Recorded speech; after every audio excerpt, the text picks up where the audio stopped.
Hi, I'm Harry Wingfield from the UCF IRB staff. In this module, we will cover some nuts and bolts of how to get your protocol submission ready to send to the IRB. Do you have to send your study to the UCF IRB? In all but a very few cases, yes.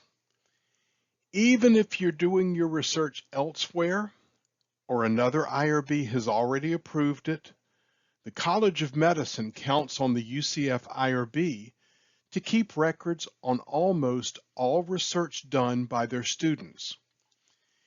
Even if someone tells you that you don't need to send it to the UCF IRB, you probably still need to send it to the UCF IRB. The one exception is if your study only involves animals.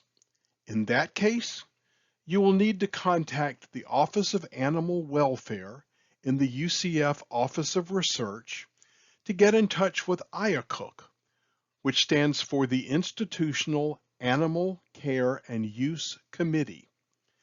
And even if another IACUC at another institution has approved your research, the UCF IACUC needs to know about your research. That office can answer your questions.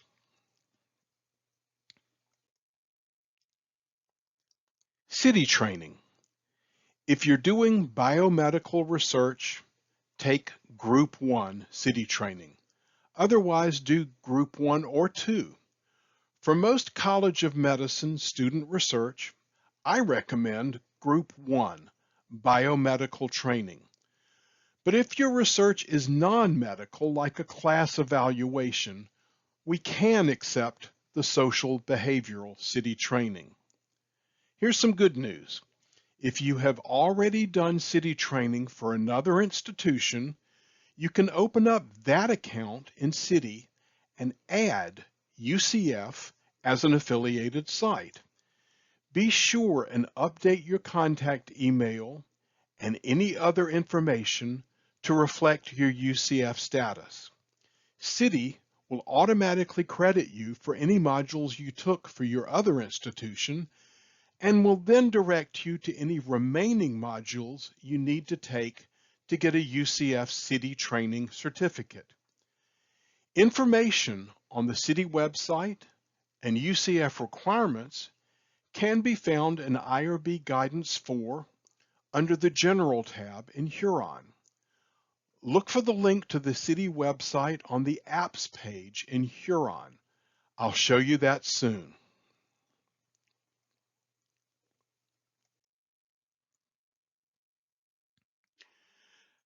Which forms to use? The choice of forms is critical for a smooth IRB process. Using the correct form from the start can save time and prevent do-overs. For not human subjects research, use HRP 250 for the protocol. For exempt review, use HRP 255 for the protocol and HRP 254 for the explanation of research. If the exempt review research only involves secondary analysis of data, use the HRP 255 SR form instead of the HRP 255. It's a shorter form that only asks questions related to approval for secondary research. For expedited and full board review, use the HRP 503 for the protocol and the HRP 502 for the consent form. Make sure your consent document is the right form for your review level. Here's a tip. The HRP number for the consent will be one off from the HRP number for the protocol. So HRP 255 protocol uses HRP 254 for consent, and HRP 503 protocol uses HRP 502 for consent.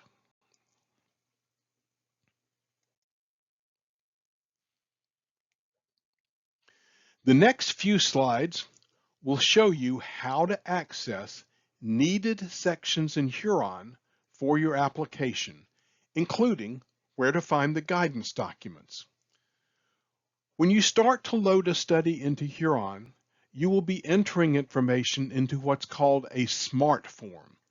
This means that your answer to one question can impact which questions you see next. So you need to be careful to answer even the most simple questions correctly. Make sure you understand the definitions of single site and multi-site before you check one of these. Make sure you understand the definition of external IRB before you check that. We will cover these definitions in the next module for external IRBs. As you complete the Huron application, it will let you know where and when to upload your documents. Note that when you upload a file into Huron, especially surveys and instruments, your file name must match the file name you use in your protocol document. The IRB reviewer must match your document list on the Huron page with the documents mentioned in the protocol. Using the same name for both uploads will save time and avoid requests for corrections. In other words, start reviewing all these modules before you start your Huron submission. The link at the top of this slide will take you to the Apps page in Huron, apps.research.ucf.edu. On that page, you will find the link that will take you to the Huron IRB site and the link that will take you to the city training site. Huron IRB is UCF's platform for managing IRB submissions and is designed to help researchers navigate the complex process of obtaining IRB approval. The IRB Guidance 7 document, found in the IRB library under the General tab, provides step-by-step instructions for creating a study application. You should review this document carefully before beginning your submission. Next, I will show you how to find it. This slide is what will be at the top of the page when you click the Huron IRB link. As you can see, the tab for IRB is highlighted. The pink arrow in the center shows the link for the library. Your first stop in the IRB Huron library should always be the Guidance 7 document found in the IRB library under the General tab. This learning module that you're currently watching and all the other learning modules are just an overview. For complete answers to your questions, look in the Huron IRB library for Guidance 7 and other guidance documents. Guidance 7 will tell you how to determine the correct templates for your protocol and the consent form. It will show you how to create your study application in Huron. It will give information on city training. It covers finalizing and submitting your project to the IRB, responding to requests from the IRB staff to make clarifications, and receiving your outcome letter and your approved documents that indicate that you can start your study.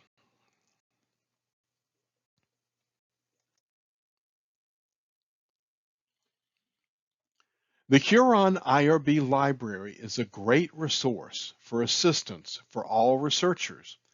Under the General tab, you will find a list of commonly used guidance documents, including guidance on city training, deciding if your project is a quality improvement project or a research project, study application instructions, information on advertisements and recruitment, instructions for using an outside or external IRB, and guidance on secondary analysis of existing data sets.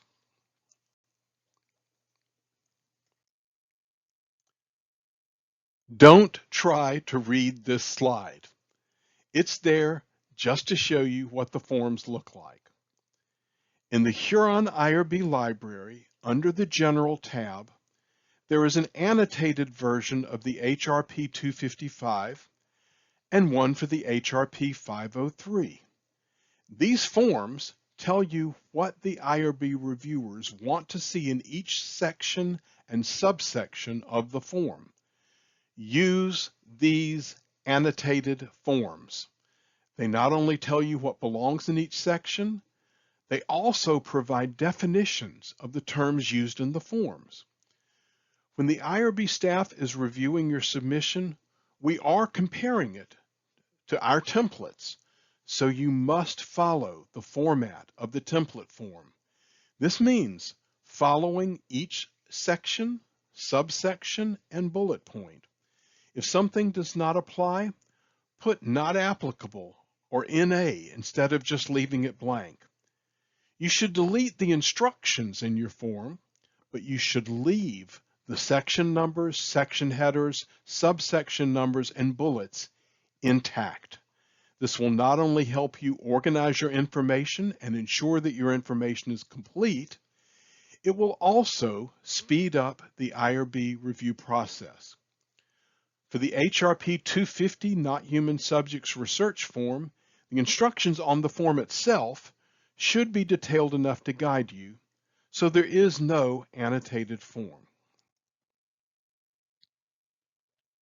Who is the principal investigator? You are. For your UCF IRB submission, you are the PI. Even if you're working on a study from another hospital that has its own PI, for the purposes of your UCF IRB submission, you are the PI.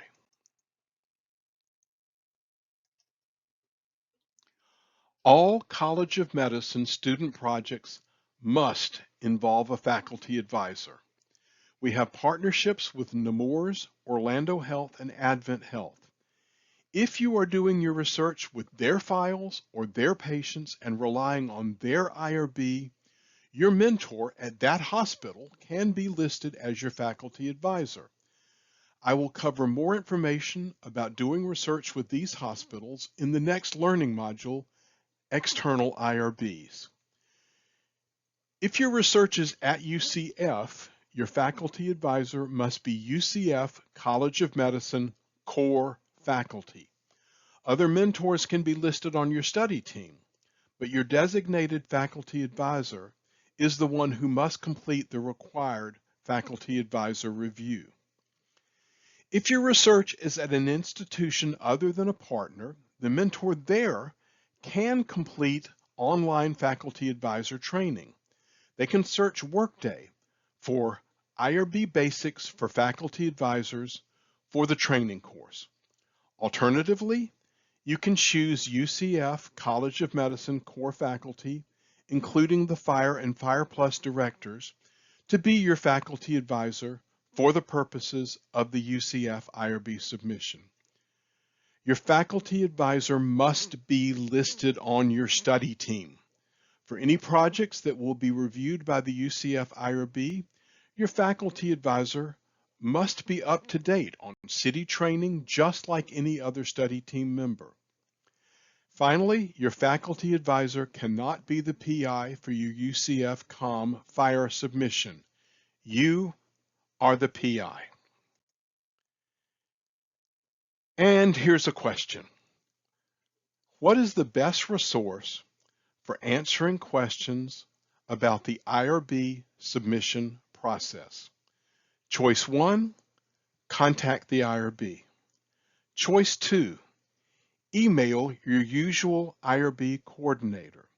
Choice 3, Guidance 7 in the Huron IRB library.